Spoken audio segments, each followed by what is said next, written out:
All right, welcome back, chemistry fans. Today we're going to tackle topic 2 of unit 3. We're going to finally jump into the mole. Let me share my screen and we are rolling right away. So we last time learned how to add up weights called molar masses. Now we're going to use that in our first aspect of the mole. A mole is just a standard unit for conversions. Conversions of very large numbers of very small things, which seems counterintuitive. But what it means is these objects are so small, like atoms, that we can't actually count them individually. So what we need to do is group them into large amounts so that we have enough of them where we can see it.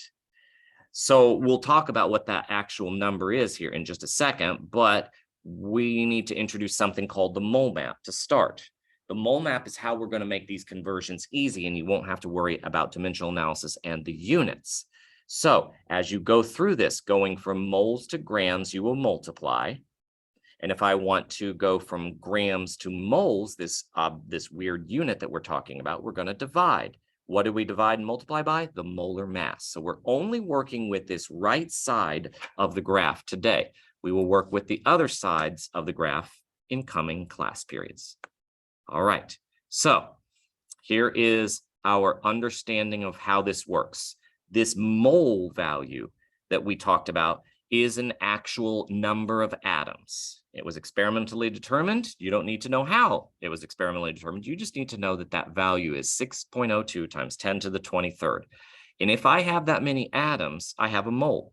And if I have a mole, it will have a weight that we can measure and see. For copper, that weight is going to be 63.5. For carbon, that weight is going to be 12. Now, why is there a difference between the two? Because of the number of protons, neutrons, and electrons. Carbon has 6 protons, not 12. It has 6 protons, and copper has 29 protons. So if I have this difference in the number of protons, well, eventually that's going to add up to a bigger difference in their weights. So that's why we have a difference in the different masses, even though they have the same number of particles.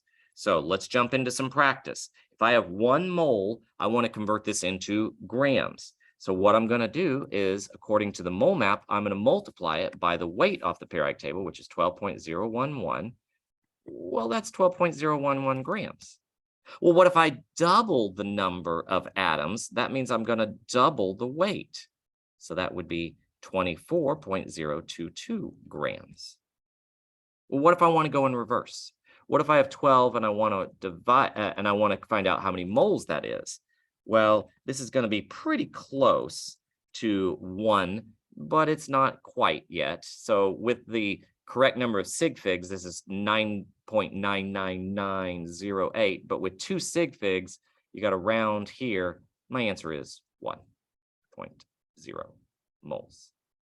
Let's try 25. Ooh, 25. Now, do we divide it by 24? No, we still divide it by the mass off the periodic table. So 25 divided by 12.011 is 2.0814, but I only can use 2 significant figures, so my answer is 2.1 moles. All right, let's try carbon dioxide. Carbon weighs 12.011. This is our molar mass. Oxygen, because I've calculated this on my previous class, is 31.9988. When I have 2 of them, if I add those together, I get 44. Forget what this weight is. Point with 3 sig figs, 0.01010. And then I'm going to multiply. Oh, and I don't use sig figs until the very last step. That's right. So don't use sig figs until the very last step. 98. And I'm going to take that and I'm going to use it when I make a conversion. I'm going to take 470 and I'm going to divide it by this molar mass. And it will turn it into moles. So 470 has 2 significant figures. So my answer will have 2 significant figures. So my answer is 10.679, but with only 2 sig figs, my answer is 11 moles. All right, one more. I've got moles this time, and I want to multiply it by the weight of CH4. I have added up in a previous slide what my molar mass is for CH4, and I have forgotten it, so let me go look it up real quick. CH4, I didn't erase it, I hope.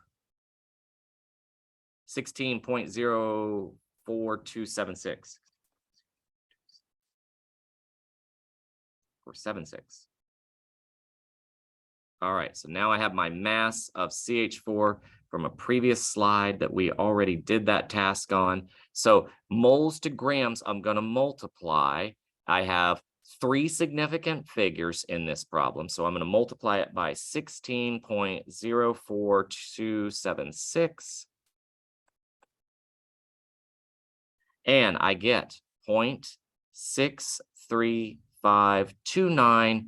It cuts off at 3 sig figs. There is my answer.